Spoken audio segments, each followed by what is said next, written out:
usually fashion jobs are very low paid. It's a very intense industry. It's very competitive. This really is like Devil Wears Prada, you know. After I'd started freelancing, I did a lot of self-reflection. Being self-employed, it does have its downside. And for me, the most important thing at that time was to have the financial freedom. Just know that you don't have to rely on full-time employment to be able to do what you really want to do. There are other options, and you don't have to be in that environment to be successful. Hello and welcome back to the Freelance Blueprint. This is season 4. Crazy, and I'm so glad you're here. This season we have some very interesting guests, from SEO consultants to fashion designers to AI educators, and it's also the first season where we have our first returning guest, which I'm super excited about to see how the freelance journey has evolved. I'm your host Lizzie, a freelance UX designer and digital nomad, and today we're joined by Ella. She's a fashion designer with over a decade of experience in the industry, and she's also a coach for freelancers, so you will definitely get a lot of value out of this episode. We are covering a lot of topics, including getting the confidence to charge higher rates as a freelancer. We also talk about human design and how that impacts your business, how you can find clients, that it doesn't always have to be hard, and how to promote yourself and put yourself out there. So let's get started. Thanks for joining the podcast today. It's wonderful to be here. Thanks so much for having me. Where are you calling from? So I'm currently in Biarritz, which is in the southwest of France. You told me about it last time we talked, but I've not heard about it before. But you're doing fashion, and I think France is a very good country to be in for that. Was that the reason why you went there? Yeah, funny enough, actually, I did move to France for a job in the fashion industry. So that was about, I guess, like 6 years ago now that I got a job and just took it. Yeah, so that was the kind of the purpose of moving to France. It definitely wasn't a place that I was predicting that I would end up, but I have ended up here. And yeah, it's a beautiful spot where we are. If I wouldn't know anything about you, but I would meet your twin sister, how would she describe you? Oh, that's a very good question. She always describes me, which I don't necessarily agree with, is she always calls me like the glamorous version of her, because I think of the whole fashion thing. Like she's always like, oh, you're living this like fashion freelance lifestyle. So that would probably be her first description. We're very similar in a lot of ways, but we have ended up in very different places in our lives.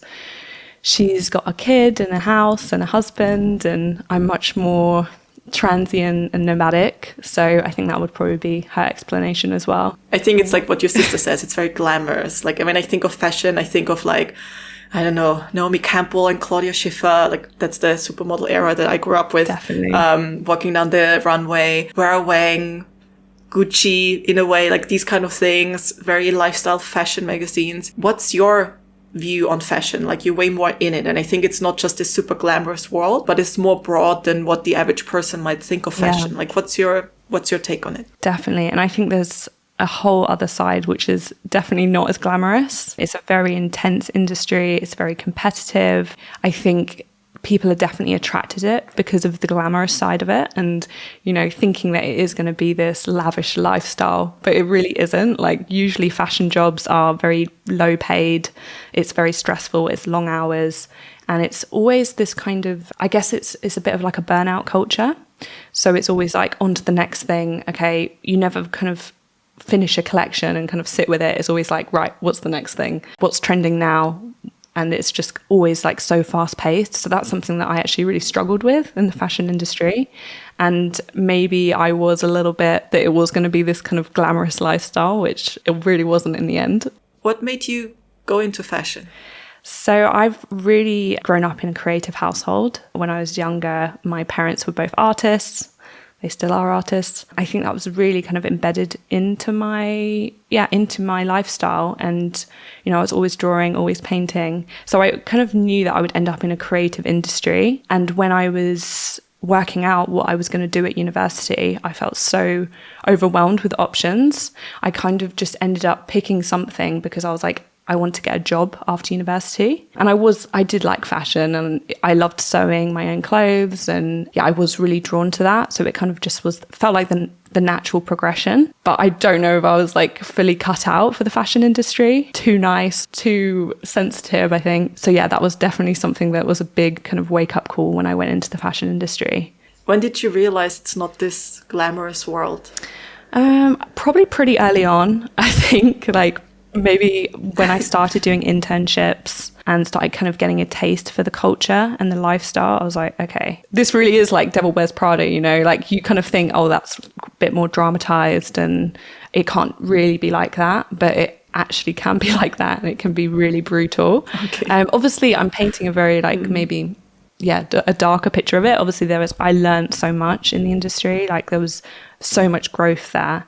And I think being under that pressure, you do learn a lot and you do handle a lot of situations and you have to build a thick skin, be able to handle a lot of complicated situations as well. But yeah, it was probably, very early on that I got a kind of taste for what it really is going to be like. What would you recommend to someone who goes into this industry with this, it's going to be glamorous, I'm going to be so creative, and then learns that, oh, actually, it's very competitive, it's actually not as well paid, and or not just necessarily fashion, but like someone who goes into a field with a certain expectation and then realizes maybe it's not quite what they expected. What would you tell them? I would say actually to know that there are other options and you don't have to be in that environment to be successful. And I think that took me a very, very long time to realize. Like I was kind of jumping from company to company, hoping that it was going to get better and realizing that actually the culture is so deeply embedded. It's like, it's not really going to change. And maybe you get lucky and you find a nice company that is slower paced. And, you know, I think there are companies out there that can be like that. But for me, it was almost like I was searching for something that maybe wasn't there. So I would say, just know that you don't have to rely on full-time employment to be able to do what you really want to do, whether that's fashion or whatever else it is that you want to do. But you mentioned after university that your main goal was to get a job. How did you transition from wanting to get a job to starting your own freelance business? Good question. So I was in the industry for almost 10 years, like trying to make it work. I was really like, you know, climbing the ladder, trying to get the promotions, get the pay rises, jumping through the hoops, working long hours, stressful hours. I ended up having a really bad burnout in one of the company, actually the company I was working with in Paris. I really burnt out and kind of hit a bit of a brick wall, and I'd got another job offer with a very similar company. And I had this kind of dilemma when I was like, okay, am I going to go to this other job and just hope that it's going to be better? Or do I take a leap into something that's maybe less familiar, but could potentially work better for me, my goals, and where I would like to be? Because clearly I'm not happy with how it's working out right now. So I think it kind of took me to hit a very low point to make that decision, which it probably shouldn't have got to that point. I'm going to be honest. I should have listened to the red flags and maybe, done something sooner. But it was definitely what I needed to make that dramatic change and start my own business. And it's funny because so many people think that having a job is the answer to everything, getting a job that's well paid, where hopefully you get some freedom and stuff. And it's like what you said, you hoped it was going to be better. And there's only there's the hope, but you cannot really control it. Whereas if you start your own thing, you have more control, that you can actually choose to work with people that you enjoy working with. And it's not like there is no control at all in a permanent job. You can always quit. There is some sort of control. But it's very common that people have to reach a low point to change the situation. And I think there are a lot of people out there who just, I'm not going to say it's a mediocre life, but the situation is not bad enough for them to be motivated to change something, but it's also not as good as they would like it to be. I'm really sorry you went through burnout. How did you get out of it? Yeah, it's so common. And I often work with freelancers who have taken that decision to go freelance because of a burnout. And it actually makes me really sad that it has to get to that point. But sometimes, it's definitely you need to have that kick, because I think so many people get comfortable in that situation. And it's not necessarily comfortable. It's more like the familiar, isn't it? It's you think, well, would it be better? I don't know. So maybe I should just stay. And I definitely did that for a really long time. But for me to get out of the burnout, I did a lot of self-reflection. I had to really kind of dig deep and think about what are my values? What are my future goals? And is this job actually going to help me to reach the goals that I want to reach? And for me, the most important thing at that time was to be financially free, to be able to travel more, because I had this 3 weeks holiday a year max that I had to use, and it was like so much pressure to use it, and also like I had such low income living in such an expensive city like Paris. It was just like hand to mouth every month, and I was like constantly just like waiting for that pay rise that never seemed to come. So that was really important to me, to have the financial freedom. And I think like I just remember writing a list of like pros and cons, and it was just like, the pros of going freelance and starting my own business outweighed the cons, and it was just so worth taking that risk and taking that leap. But yeah, to get out of the burnout, I mean, I just had to completely change my lifestyle.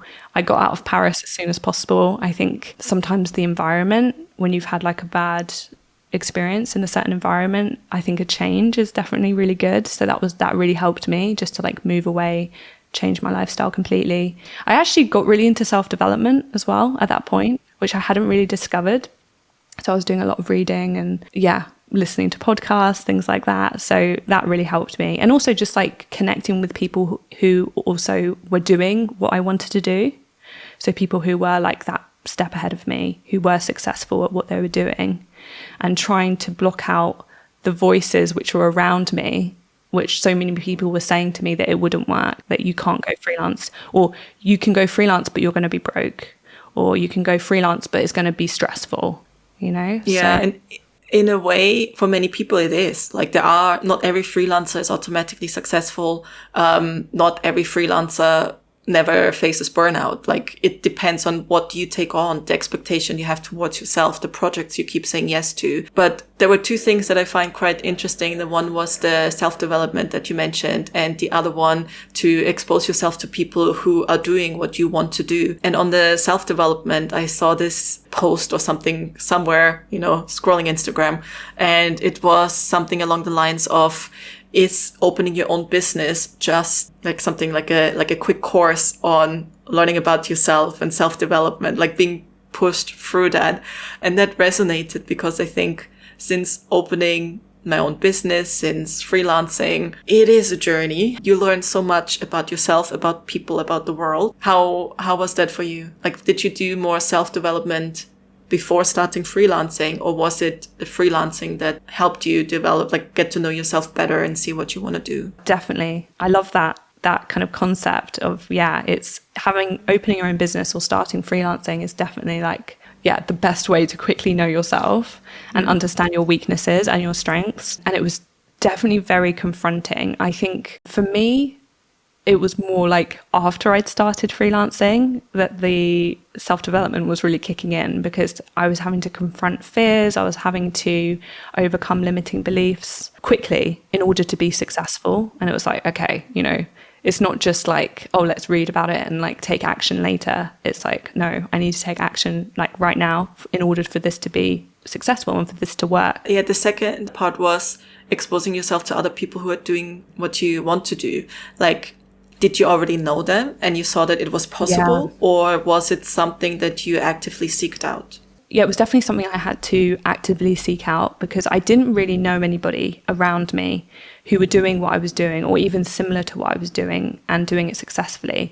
I remember I had like a few kind of like couple of people I went to university with and like distant contacts, but I was like made an active effort to kind of reach out to them, get their knowledge, understand how they got to where they were. So that was really, really important. And also making new connections as well. Like I was just finding people on Instagram, like reaching out to them, asking if they would hop on a call with me or give me some guidance.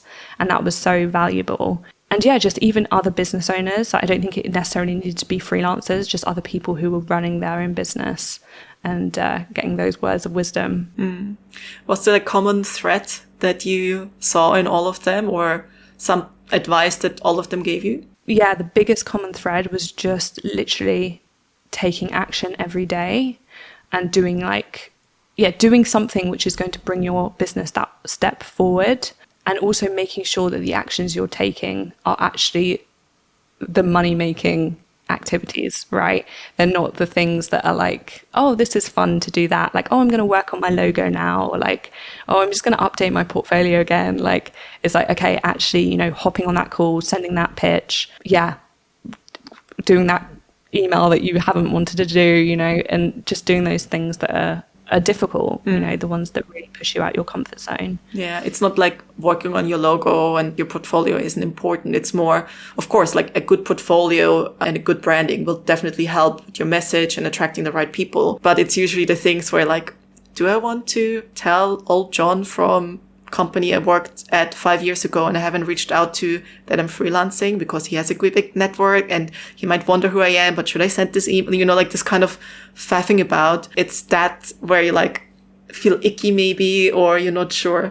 What were the tasks that you felt like those were maybe the most scariest or ickiest, but you did them anyway and they that helped you the most?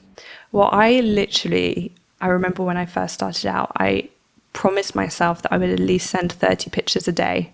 That was like the only thing I had to do in a day. And I'm actually so glad I did that, because I think that was probably the main thing that made me successful so quickly. It's like literally just having no emotional attachment to it, messaging everyone you know, and then when you run out of people that you know, start just reaching out to those brands that you want to work with and having no shame about it. And also making sure that you're sending a message which is going to stand out as well. So that was a lot of experimenting with different types of scripts and structures, and seeing what worked. And some things didn't work, some things worked. It's like, but you're only going to know when you do it, right?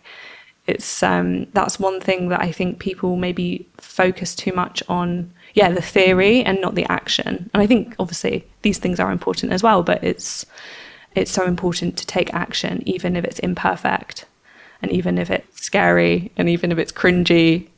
And my first clients, like, they weren't glamorous at all. Like when I started out, I remember it was like a friend of a friend who wanted to start a brand, and she had like no money to do it. But I was like, do you know what? I'm just going to do it. Like, you know, this is good exposure. She's not my dream client. And then, you know, it's some other random person that isn't really what you want to be doing. But it's like, and then it starts growing from there. And, you know, it took me only about 3 months to get to where I wanted to be and start getting those clients. Wow, that's quite fast. I wanted to start working with. Yeah, but that was because I was doing 30 pictures a day. Relentlessly. For someone who's a little bit, because like pitches is more or less cold outreach, like maybe not as cold because you know who you're targeting. You're not going to random people, like you're not going to a web developer asking them if they need fashion stuff. Like you are already filtering who you reach out to, like the brands that you mentioned. But what do you recommend to someone who is a little bit, because I know for me, I prefer when clients come to me when I know, okay, I don't have to do much sales. But if you reach out to someone who doesn't know anything about you, often, especially at the beginning of your freelance career, maybe you don't have as big of a network or that many people that you know to reach out to.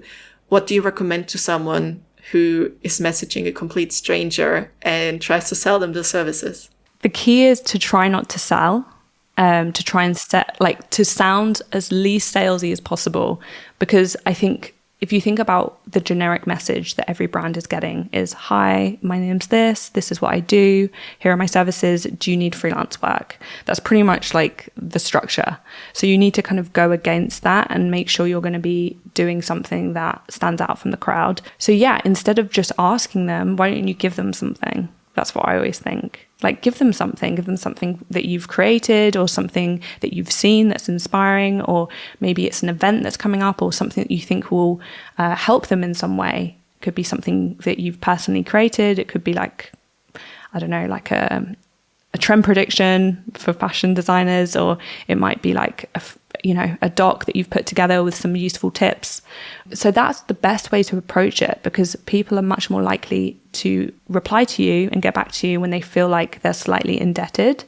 And it gives them it kind of like breaks the ice as well, because when people feel like they have no pressure and no one, the freelancer isn't asking anything of them, it's just like so much easier to open that conversation, and they can say like, oh yeah, that looks great, thanks so much. Oh yeah, what is it that you do? Or, it's much easier to start that conversation. So yeah, I would definitely say go in with the value and don't ask for too much upfront, because if you ask them for work or ask them for contacts, like they're going to be more resistant to get back to you, and they're just going to be like, oh, it's another freelancer asking us for something. I mean, there are so many sales techniques, and the one that you mentioned, and I understand that all these sales strategies and stuff work, but I feel like, but that's me personally. Like, other freelancers have no problem with sales at all. They know it's like something they have to do to survive. You give someone something for free, and then they feel like they owe you. There's a psychological term for it, I think. And it's like when you go somewhere and you get like a free pen with the logo on it, or like, I don't know, a free drink in a place, and you're more likely to buy a second one or something like that. I forgot what the term is called, but there are so many strategies like this. And the thing that I dislike about it is, yes, they work. Like, there is a reason why people use them, but it seems so strategic. And I met this guy too long ago, and he mentioned something that people always feel like sales is manipulative, but manipulation isn't necessarily a bad thing. And he gave the example of, like, if you go to a pottery class, if you want to make a plate or if you want to make a bowl, you have to manipulate the clay in a way that it's going to serve you. And manipulation is just like you tweaking something. It's not like the clay is still going to be clay, but you shape it in a way. But I think like with a person, I don't know, maybe it's just because it feels like so... I do understand it. And I think that's something that I struggled with a lot when I started out, because I was like, I'm such an honest person. But then I was like, you know what? Like, what's the best way to have a sales strategy? It's by giving them something that's actually going to be useful to them, and they can take it or leave it. You kind of just putting it out there. Look, I've got this. If you're interested, it's up to you. And it's really down to them. I definitely don't like the kind of hard sale. Like, if people aren't interested, I'm not like, try and manipulate them to get them on a call. Like, just leave it, move on. There's plenty more fish in the sea, right? And also, I think the cold pitching is definitely important when you're starting out. But I would say, like, probably for you and me, like, we're kind of experienced freelancers. We don't want to be pitching every single day. That's not something that I think should be in our schedule. Like, we should be at the point where people are finding us. And that's why I also agree with like having a strong social media presence, having a good website, a strong website, which is going to be searchable. And also, creating content which is going to attract the right types of clients and has a high conversion rate. So I think the two go hand in hand. And I would say as your business grows, you want to be more relying on those, keen clients who are coming to you. But I also think the pitching is great because you can target your clients. I don't know if you found this, like sometimes if you just wait for people to come to you, it's kind of like a mixed bag. Yeah, there are definitely phases where it's more, the clients are coming and it's all good. And phases where often when the economy is going down, like supposedly now, where you have to be a bit more proactive and find the people that do need that service or that are not in saving mode. And so there are different phases. Like, I think I was quite lucky. I got into UX when it was in demand and there were not as many boot camps and things like that. And through that, once you have that network, once you have clients that also need things in the future, I barely have to reach out. Every now and then when I'm like, this project might end soon, I'm just going to have a browse what's out there. Maybe I just send a quick message on LinkedIn or something. But I'm not at the stage where I do cold outreach. But if, let's say, I would have a dream client, like I would like to make an app for XYZ, I would have to be more proactive because it's very unlikely that this client is going to reach out to me. But one thing that I wanted to ask you, and I think we're quite similar in that, is that, yes, you have the freelance, like the fashion industry that you're targeting with your freelance services, but you also coach other freelancers, specifically for the fashion industry. So you have two different target audiences. Like, how do you manage those? Like, how do you find your coaching clients versus your freelance clients? How do you do that? Yeah, good question. Yeah, it's definitely now, I would say I'm pretty much 100% doing the coaching right now, but up until probably end of last year, I was still doing both. And that was a lot. And I'd actually kind of got to the point where I had too many inquiries for the fashion services.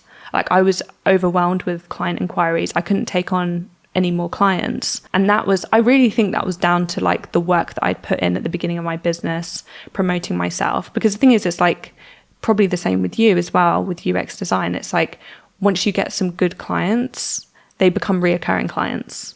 Is that the same for you? So they're coming back to you every time they need something. And with fashion, it can be quite predictable because it's like, oh, spring, summer, okay, we're doing autumn, winter now. So it kind of rolls quite nicely. So what I found is I started getting these kind of regular clients, which were coming back every single time, which was great. They knew me well. They knew my way of working. I knew they were going to pay my prices. And it was very like consistent work, which is amazing. So I found that like if I had new inquiries, I couldn't really take them on unless they were like a project that I was like, okay, I really want to do this. This is something really exciting. So yeah, I felt like the first year of freelancing, I was definitely doing the pitching. I was definitely like on social media, on LinkedIn, messaging every day, making sure that I was targeting those people. And then, yeah, as the coaching now has taken off, I feel like I'm kind of back to the beginning of like pitching and putting myself out there and doing the social media side of things. So it would have been easier in a way to just stick it out with the fashion freelance business, doing the designing. But I wanted a new challenge and something different. And I'm really enjoying it, helping people, helping freelancers. And it was definitely a lot to juggle both. And that's why I kind of felt like at the end of last year, I had to really make a decision. I was like, okay, what am I going to do? I can't divide my time between these two businesses because someone's going to suffer, it's usually me because I'm like going to have hit burnout.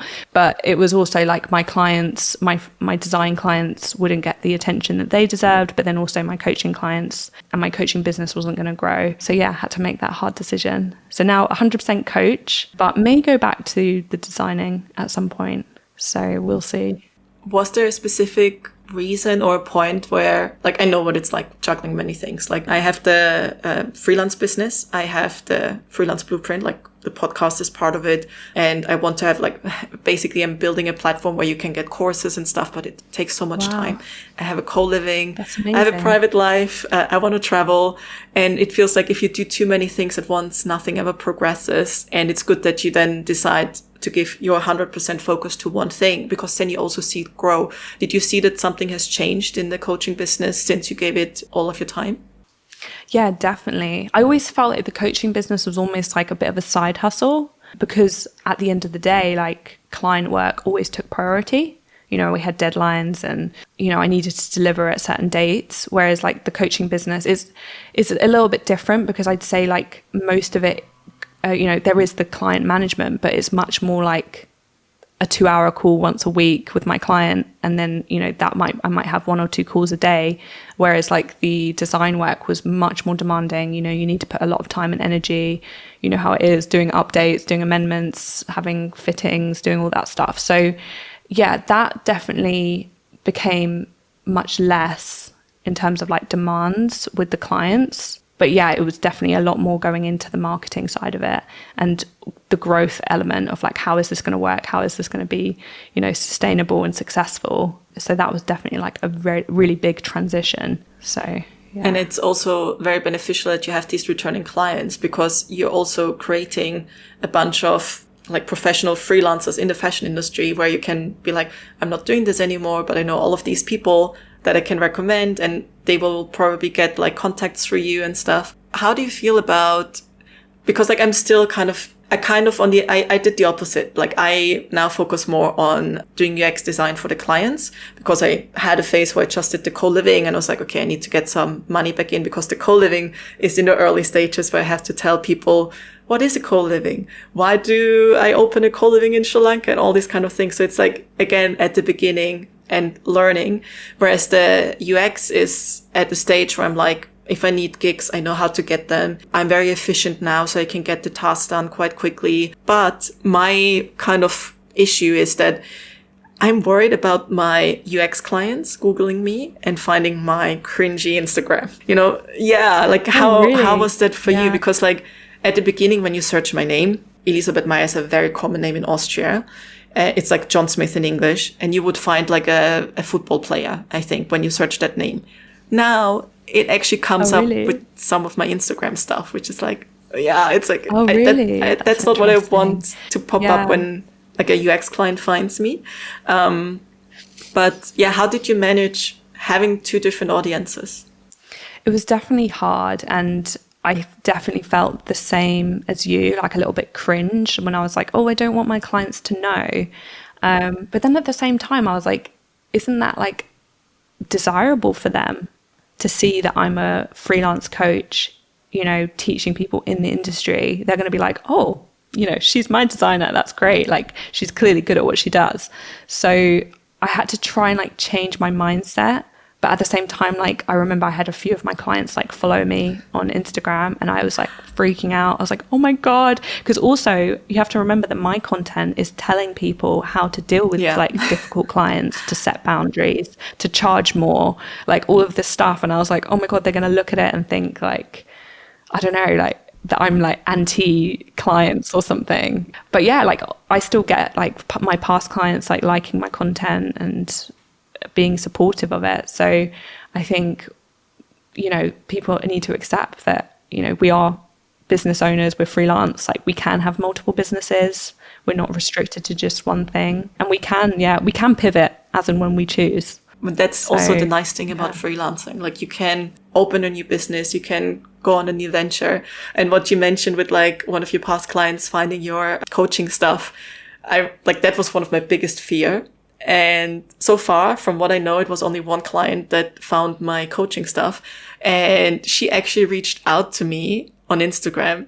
And I was like, oh no, this is like, I saw that she was messaging me. And I was like, oh my God, I don't want to open this. This is going to be so awkward. But then she just asked for advice because she wanted to work on her own online presence. And I'm like, you're coming to me for online presence advice? Like, I have no idea what I'm doing. But it wasn't like, in the end, the thing that I was fearing wasn't as bad in the end. So often, like, we have these stupid ideas in our head, and it's what you say. It can actually be a benefit for them that I'm helping other freelancers, manage the businesses. Yeah, it's actually a plus, not necessarily a negative thing. Yeah, definitely. But no, I completely can relate though. The feeling of like, no, what are they going to say? The fear of judgment, isn't it? It's like putting yourself out there in a kind of different context, and also like the imposter syndrome as well. I definitely had that when I started as a coach. I don't know if you did as well. 100%. But I also, it's like, it's not just with the coaching, it's also with UX or anything that you do. And especially in the creative industry, people are saying, are you even a creative if you don't have some sort of imposter syndrome? And it's often like our own thoughts, because other people think, oh, this design is great. And sometimes I'm like, oh, who am I to start a podcast? Like, why do I think people would want to listen to it? Why would, all these kind of things. And it's like, no, people are listening. People do care. And it's this weird self-perception. And I think a lot is confidence. And I assume you're also similar to me, where you're probably more likely going to attract a female audience. I mean, fashion in general is probably a bit more female. Yeah. But then with the coaching, you attract who you are though, right? Yeah. And I did coaching, like I had coaching myself, and I highly recommend it. But of course, I also had coaching where it was like, actually, that didn't work for me. And the common thread is the coaches that really, where it kind of didn't work out, were male. And I think, and it's not that they did a bad job, but looking back at it, I think it was just a very different type of energy. It was all about sales. It was all about, oh, just get over yourself. And it's like, I don't think they understood that I don't have the confidence to just tell someone. There was this coach of mine, and he gave me the script of DMing people and not giving, like, not open-ended questions, but like giving them two options. Like, do you follow me for nomad stuff, or do you follow me for freelance content? And then they would just answer one word, freelance content or whatever. And then it was like, this doesn't That's how sound... guys text. Yeah, exactly. And it was like, it doesn't sound like me. It doesn't feel like me. It feels weird. But I was also like, I know what coaching is like. Like, you should just follow their structure, because obviously what you're doing... And see if it works. Yeah, but it just felt so wrong. And I also said that in the coaching, it's weird to DM someone with the purpose. Like, they're already following me. So, like, it's fine. Like, eventually they will maybe buy a course or ask for one-on-one if they feel like it.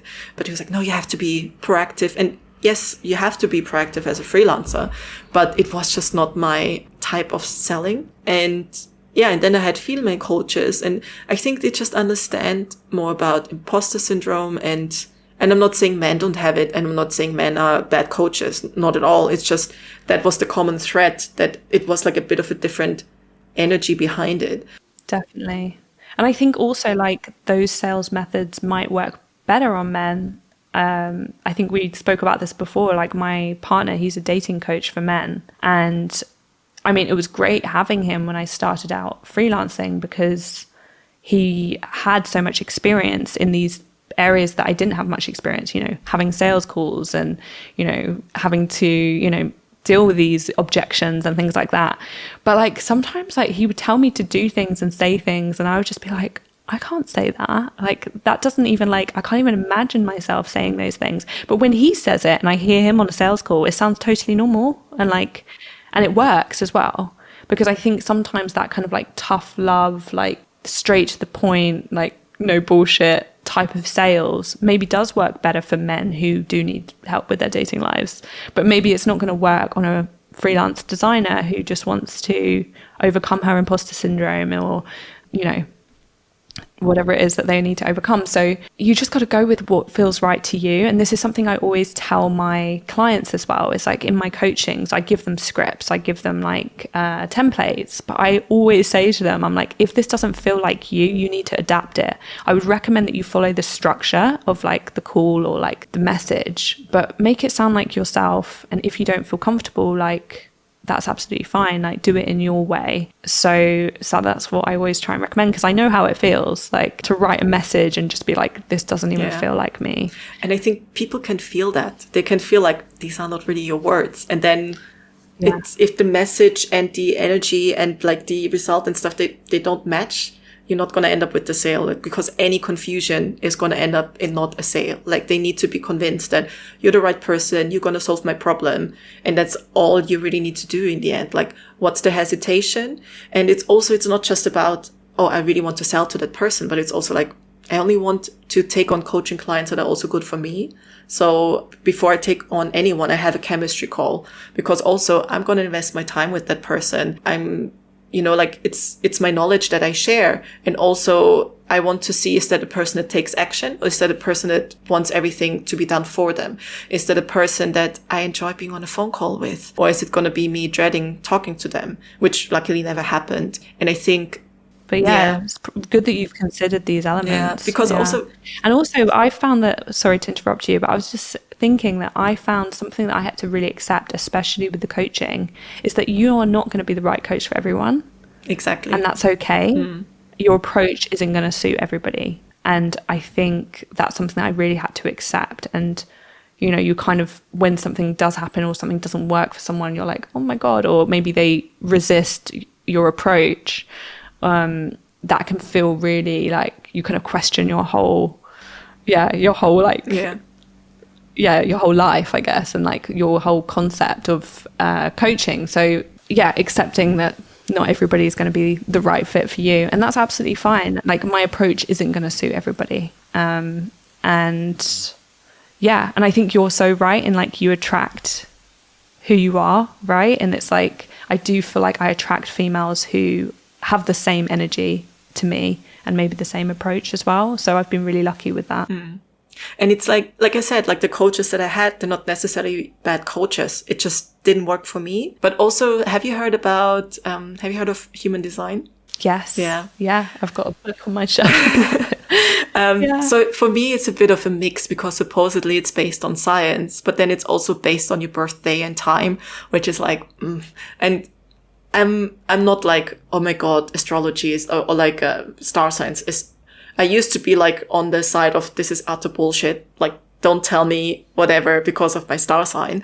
But the older I get and the more stuff I experience, and it happened like 3-4 times. I would go somewhere, I don't know a single person, and I just chit chat with a stranger. And then they're like, after 2 seconds, like, you're Sagittarius, aren't you? I'm like, oh, really? Oh, this is creepy. You know, like, yes, it's a 1 in 12 chance, but still it happened 4 or 5 times. And so I was like, I'm a bit open to it. I'm not saying it's facts. I'm also not saying it's absolutely not true, because it is some sort of knowledge or belief that has been in the world since, I don't know, humans existed. And if you think of we're all Big Bang, we're all stardust, it would make sense that the stars influence us. So I just, out of fun, looked into the human design thing. And I'm a projector. What are you? Yeah, I'm a projector. Oh, you're a projector? Yeah. You? Okay. I'm a reflector. Which is the rarest one. Interesting. Yeah. So it really makes sense to me because it's like a reflector reflects their environment and reflects the people around them. So if I'm with someone who's a certain way, like I will adapt myself to fit to them and their energy or like their needs. And yeah, I think that's probably helps me with the coaching element because I can really adapt to people and make them feel heard, make them feel listened. But that doesn't necessarily mean that I always feel heard and listened. It just means that sometimes I can attract the wrong energies because this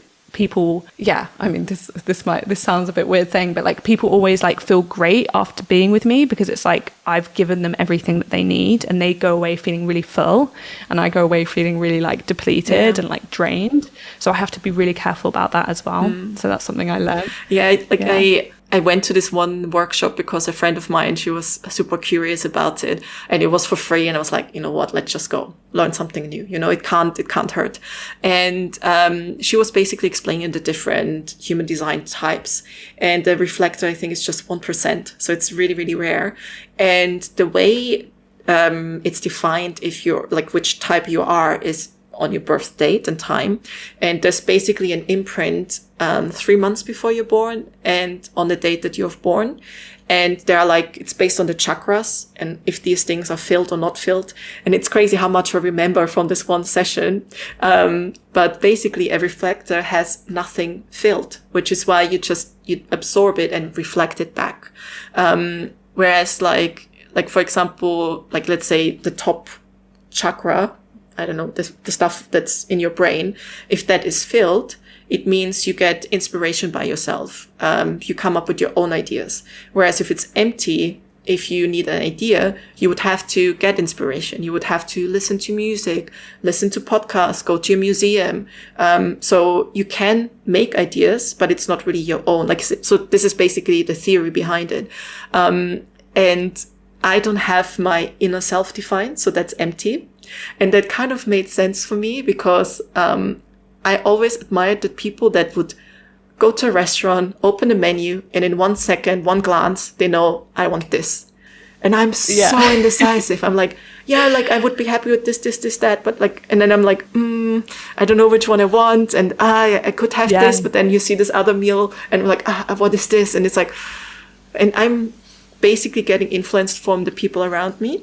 Yeah, so I see. I guess, and I had a conversation. That's so interesting. Yeah, and I had a conversation with someone who's really, really into human design, and she told me she doesn't know what it would be like to be a reflector because it must be super exhausting that you basically take on the personality of who's around you because you have to be so selective with who you let into your life. Yeah, so.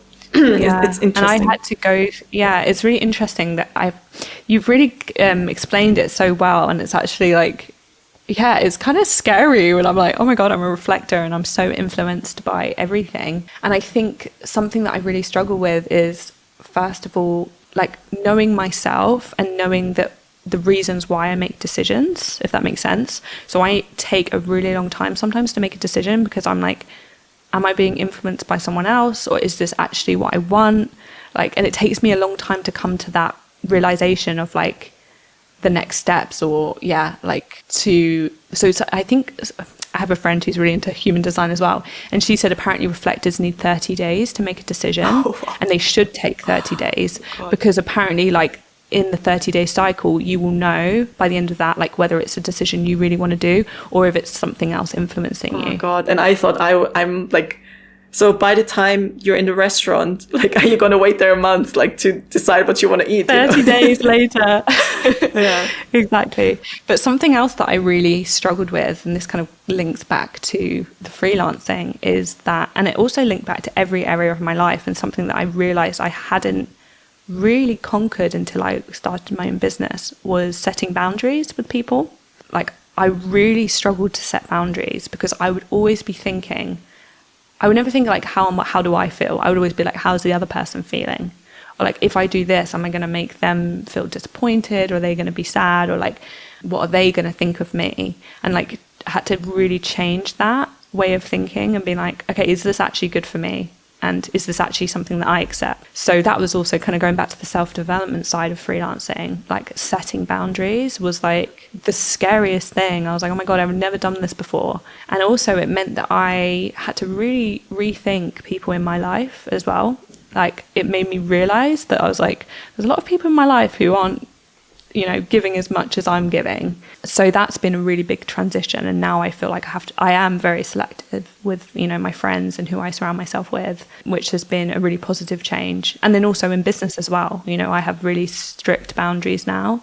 And I think that also helps me to build a business which is going to be scalable and is going to be successful as well. I think boundaries are like so important. How are you with boundaries? It took me a long time to really stick to them, but now I'm quite confident with sticking to them because I know like for example, not too long ago I got this message on LinkedIn for like a project, and we had like a super long call about it. Also the CEO was on it, and it was like, this is the first call, like, you know, that's usually like just a very quick, okay, does this person speak English? Does this person know what they're, you know, but it was super long. And then the second task, and usually in freelancing, you don't have that many rounds, but the second task would be to do a design task. And it's like, I'm sorry, I'm past that stage. I'm not saying don't ever do them.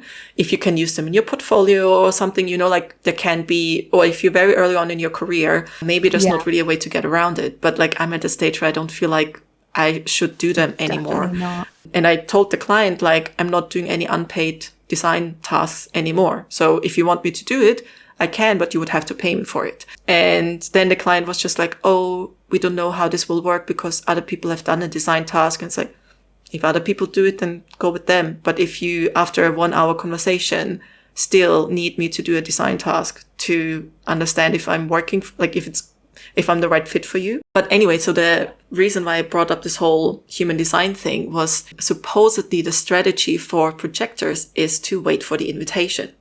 So if you put yourself out there and try to sell yourself to someone, it's not right. And it never felt right to me. For me, it's like, okay, either they want me to coach them or not. And if they want to, like, okay, let's see, are you okay with me working in this time zone? Which means I'm not gonna hop on a call with you at 7 p.m. European time because I'm currently in Asia, for example. Would this work for you?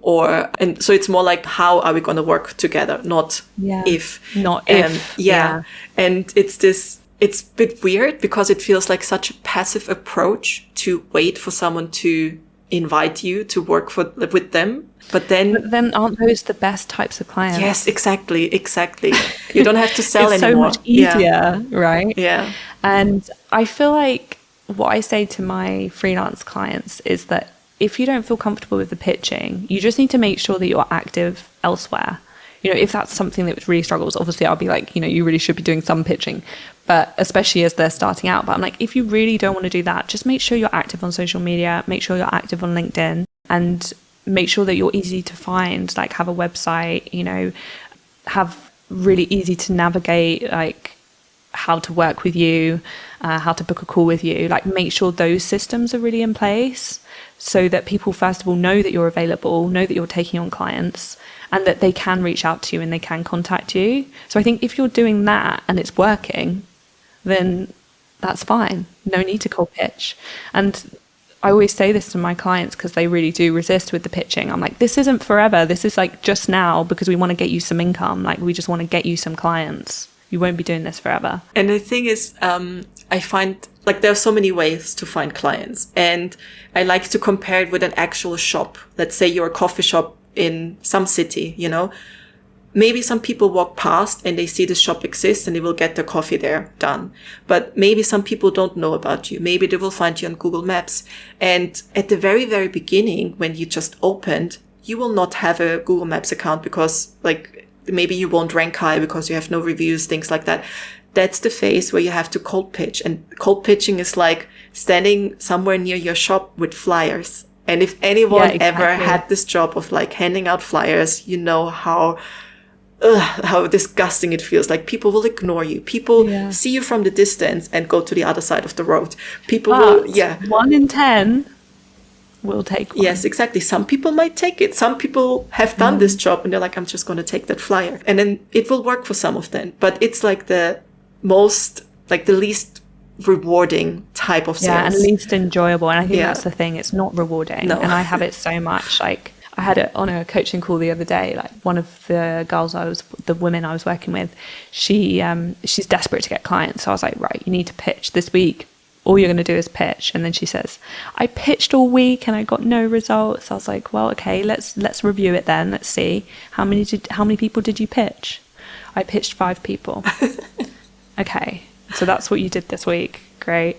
So yeah, you need to be doing like at least 5 people a day, because it is numbers. It is a numbers game, unfortunately. And you just got to get yourself out there, because it's the whole flyer thing. Like, not everybody's going to take it. I think it's so easy to get disappointed. Like, oh, the pitch isn't working. Like, my message isn't captivating. No one wants to work with me. You know, there's no jobs out there. There's all these like limiting beliefs. But sometimes it is literally just like getting the numbers. Yeah. And I don't know, have you ever had this when someone's just been so happy to get your pitch? Yeah. I also experienced it from the other side that made me change my mind about cold pitching, because I mean, I didn't really have like from the top of my mind where I messaged a UX client or a coaching client, but I had it with Marcella. She was actually on one of the previous episodes, and she just messaged me on Instagram. And basically what she does is tax advisory for digital nomads. And I've been thinking for a while, like, I used to live in the UK. I'm from Austria. I'm tax resident in the UK. I have my limited company there, but I'm not there. I'm traveling. I don't have any benefits of paying my taxes. I'm not using the NHS, but they take quite a big batch of my income for, and I'm not saying don't pay taxes. It's a privilege and it's a good sign that you pay taxes. And it's like, they should tax people that make money so that other people have opportunities that are not as privileged or not have the same background, It's not like, oh, we should avoid tax. But if I pay tax, I want it to go somewhere where it's benefiting people, not just, not like that the UK doesn't need taxes, but like also I want it to go back to me. And I know the money that I pay into tax in the UK is very likely going back to me. Yeah. So she reached out and was like, this is exactly what I need. I didn't even know someone existed who would do that exactly for my audience, And I was like, so if you just hit the right person, it's amazing. And it felt it's like easy. A relief. Yeah. Exactly. Did you have that? Yeah. So that's what kind of made me see that like it does work. And I got some messages, especially in the earlier days of pitching and starting my freelance business, when people would just be like, oh my God, you are the person that I need. Like, I've been looking for a swimwear designer and, we love your portfolio and and it's just easy. And other people just, they're just like, you just messaged at the right time. I think it's a need and it's also a timing thing. And that's why I always say, like, follow-ups are good as well, because, yes, 6 months ago, they might have not been interested, but what about now? They might need you now. And I've had people come back to me after a year of my pitch. Like a year later, they're like, we saved your email. We knew that we were going to need you. We want to work together now. Nice. So it does work, and you may not see those instant results. That's the thing. It's very, as you said, it's a very unrewarding task, because it's not instant. Someone's not going to just like work with you tomorrow. Well, they might do, but it's pretty slim that that's going to happen. It's like, it's the long game. Exactly. And it's also what you said at the beginning. You don't have to do this forever. You don't have to pitch forever. You don't have to be handing out flyers forever. Once you have your first customers, they will write a Google review for you. So you're going to rank higher. So other people in the area that will look for a coffee shop nearby are more likely to find you. They will also be tell their friends. Exactly. Yeah. Exactly. And that's when it's like, when a friend tells you, oh, you have to try this coffee shop, like 100% you're going to go, because they know you. And that's when you can stop. That's the best review. Exactly. Like, and then you don't need to sell them anymore. You don't have to make sure your shop front is attracting them and stuff. It's like, no, they're going to come to you because someone told them about you. And I think like you're probably at the stage already. I'm at the stage already where it's like, I don't need to, put myself out there. Maybe there are phases where, like, again, with the economy, people don't have budgets to do things like maybe then you probably don't have to go back to handing out flyers, but maybe you have to review your shop front. Like, ask people from the past, could you write a review on Google? Yeah, reconnect. But it's just the beginning phase where you have to do this horrible job. Yeah. And it's always like knowing that you have that to fall back on as well, like having a system in place that works and having a message that works or an approach that works. I always think like warm pitching is so much easier than cold pitching. So before you do, if you have warm leads, like obviously use them first. Those are like past clients, maybe like referrals, maybe like people who have had discovery calls with you and not moved forward, those types of people. But yeah, at least you have something to fall back on in those kind of slower months. But also on the topic of what we talked before, imposter and stuff, and it's also often pricing, that's a bit of a resistance. What do you recommend someone, especially when they're starting freelancing? Like I remember I felt so weird charging that money, even though that was a rate that the client put on there. Like in the UK, you have to say how much you're going to earn. In other countries, like in Austria, it's just like, competitive rate. And it's like, no, tell me, like, is it even worth my time sending my CV to you, But it felt so weird charging as much as I would earn in a week for a day. And that was part of imposter. Like I was happy to do it, but it also felt like, oh my God, do they know it's a big leap, right? Like, what do you tell your coaching clients when it comes to setting their rates?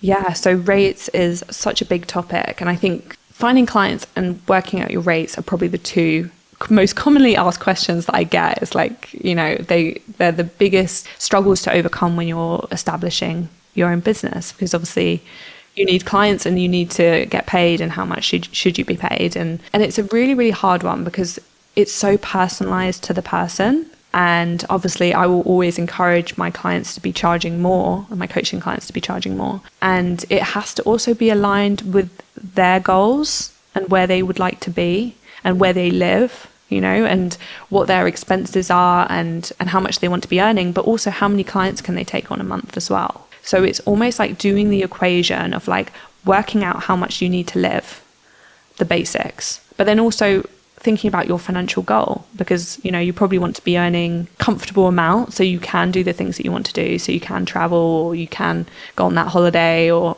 save for that house, or whatever it is. So like, let's make it possible. Like I truly believe about that you should really be designing your business around your goals and not the other way around.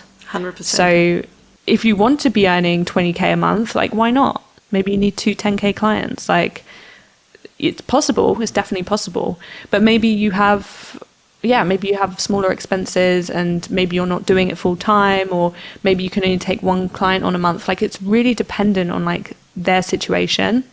So when I do my rates with my coaching clients, it is very, very personalized.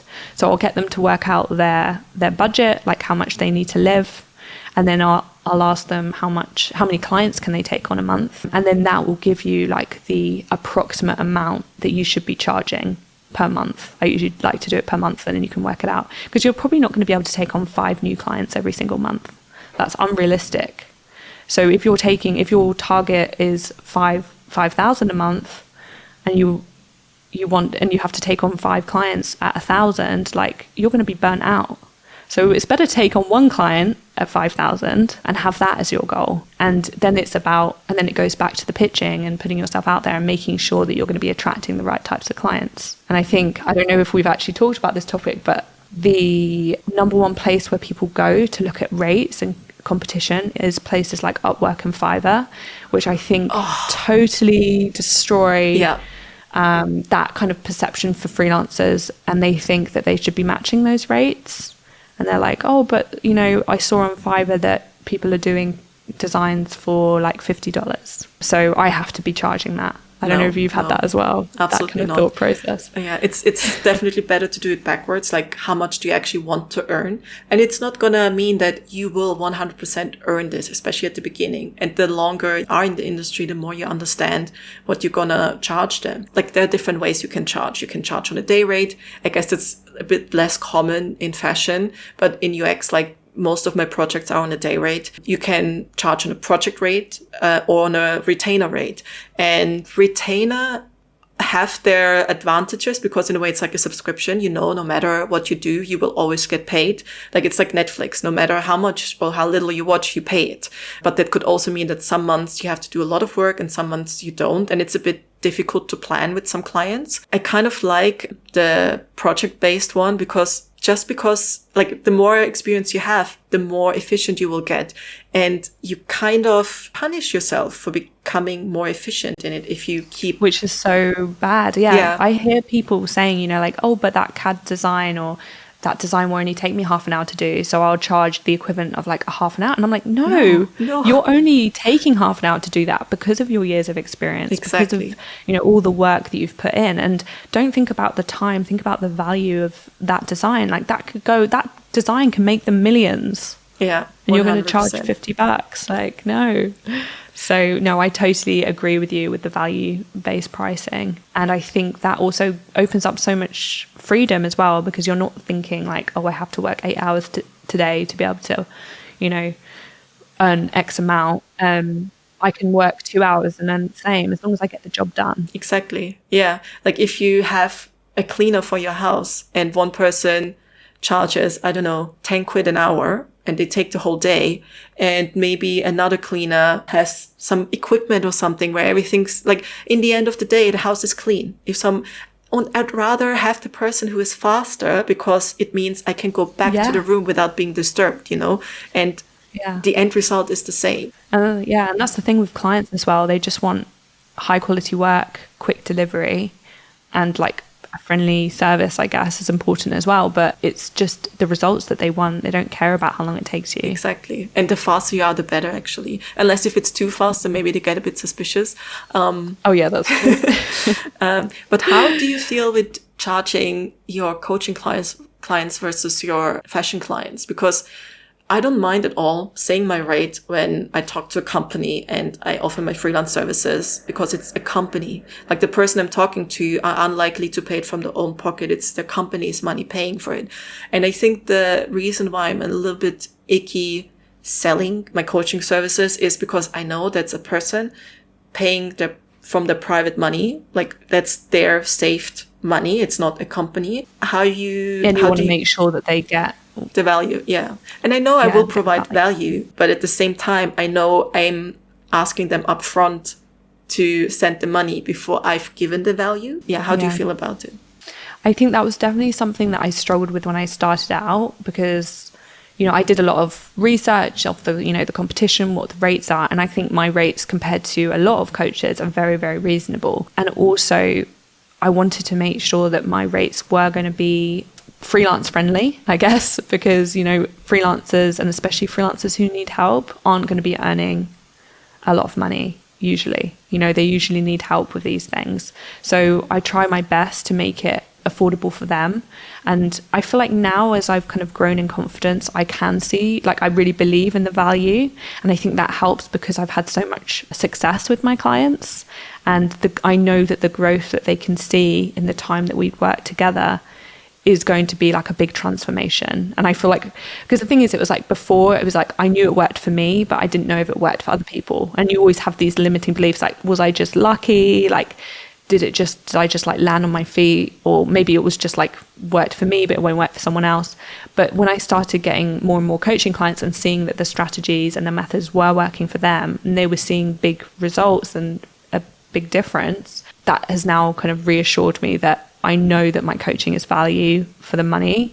And it's like a fair exchange. It feels like a fair exchange. And also now, like, I've kind of tried to open it up. So if you don't have, a higher price point that you can invest in yourself, there are like lower price options. So now, like, I've built a community which has courses and resources and group coaching calls, which is much more affordable. So I feel like now I kind of have a range. So when someone comes to me asking for help, I can kind of gauge their budget and tailor to what they want. And also that's going to not, break the bank. Yeah. So there are 3 questions that I ask all of my guests. And one of them is, would you ever go back to a permanent job? No, never. I couldn't. I don't think I could now. Like, I think someone suggested it to me the other day. Like I remember, I think it was my mum actually. I was like a bit stressed about something and she said, well, you can always go and get, you can always go and get a 9 to 5. And I was like, no way. No. Like I would never, ever. Yeah. It's not even an option to me. Do you feel the same? No, like it would have to be the perfect job that, no, even if it's the perfect job, someone else decides for you. Like you would have to go and ask, can I take these days off? You would have to go and ask, is it okay if X, Y, Z? No, like it wouldn't be an option. No, same. It's funny, you just can't go back. No, it's like once you've seen that there's this other world out there, you're like, why did I think it was a smart idea to get a job? Yeah. I mean, learn on the job, yes. Yeah. But then once you have the skill set, do your own thing. No, exactly. And I also like feel like there's not enough education for like people at university about other options. Like I really wish that like we had a guest speaker coming in and talking about freelance opportunities in the fashion industry, because I really think that would have changed the trajectory of like where I would have gone, because I would have thought like, oh, I can do it and travel and I can be free. But I just never thought that was the option. Like I just didn't. Yeah, like they don't teach you how to become your own, like to be entrepreneurial. They just teach you, this is how you write a CV. Like this is how you become an employee. This is how you're going to support someone else with their dreams instead of what you actually we had like a whole module on like interviewing for jobs, like at my university. That was just like, oh, prepare your portfolio, go for a job interview, get your CV ready, like off you go. Yeah. Which is probably not that bad to know, because in a way that's what pitching is. Yeah, if you it definitely helps. Find freelance clients. Yeah.